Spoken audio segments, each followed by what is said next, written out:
માછીમારોને ડિજિટલ માધ્યમથી સરકારી યોજનાનો લાભ મળવાનો છે। જી હા, દેશભરના માછીમારોનો ડેટા હવે પોર્ટલમાં સામેલ થશે અને પોરબંદર સહિત દેશમાં ધરતીપુત્રોની જેમ જ હવે સાગરપુત્રોનો ડેટા પણ એકઠો કરવામાં આવશે।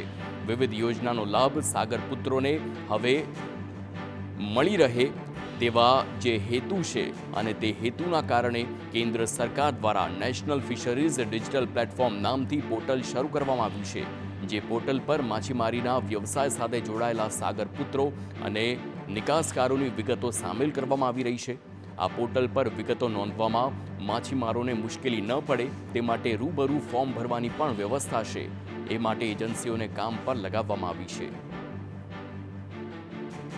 માછીમારી કરવા મારા માછીમાર જાય છે એ અમને વાલા હોય છે। સાધન તો અમે ફરી પાછું ગમે ત્યારે ઊભું કરી શકીએ બે પૈસા કમાઈને, પણ એમાં જો માણસ અમારો ગુમ થઈ જશે ને કે મિસિંગ થઈ જશે તો અમે એને શોધી નહીં શકીએ ને પરત નહીં લાવી શકીએ। સરકારે આ યોજનાની અંદર તમામ માછીમારો છે ગુજરાતના માછીમારોને આ પૂરતો લાભ આપવો જોઈએ। માત્ર ખાલી રજિસ્ટ્રેશન પૂરતું ના રહે, પણ આવનારા દિવસોમાં જે કંઈ યોજનાઓ બનાવે યોજનાનું ખરેખર પાલન થવું જોઈએ અને પાલન કરી અને માછીમાર પરિવારના લોકોને તમામ બોટ માલિકોને આના લાભો મળવા જોઈએ। જોકે માછીમારોને એક ભય પણ છે, આ પોર્ટલ પર નોંધણી માત્ર નોંધણી જ ન રહી જાય અને યોજના તો આવતી રહેશે અને જતી પણ રહેશે। આવનારા સમયમાં માછીમારોને આ ડેટાના આધારે સાચા માછીમારોને યોજનાનો લાભ મળે તે પણ જરૂરી છે અને તેવો પણ ભય માછીમારોને હાલ સતાવી રહ્યો છે। સાઉથના રાજ્યોની અંદર જે રાજ્ય સરકારો છે એને બેનિફિટ આપતી હોય છે, પણ ગુજરાતની અંદર તો માછીમારો બેહાલ થઈ ગયા છે અને માછીમારોની કન્ડિશન દિવસે ને દિવસે ખરાબ થતી જાય છે। અમે સરકાર પાસે એવી અપેક્ષાઓ રાખીએ છીએ કે નેશનલ ફિશ ડિજિટલ પ્લેટફોર્મ દ્વારા જે કંઈ યોજનાઓ બનાવવામાં આવે છે આ યોજનાની અંદર માછીમારોને પૂરતો લાભ મળે। ભારત સરકારે ફિશરીઝ વિભાગે લોન્ચ કરેલા NFDP પોર્ટલ પર રજીસ્ટ્રેશન બાદ નોંધણી કરાવનાર ખરેખર માછીમાર છે કે નહીં તે અંગે પણ ખરાઈ કરવામાં આવશે।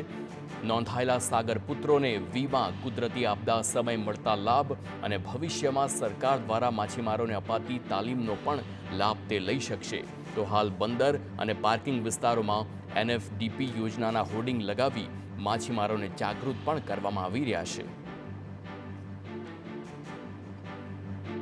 ભવિષ્યમાં જે રીતના ખેડૂતોને કે અન્ય જે લાભ આપવામાં આવે છે એ જ રીતના માછીમારોને પણ આ રીતના લાભ આપવામાં આવશે।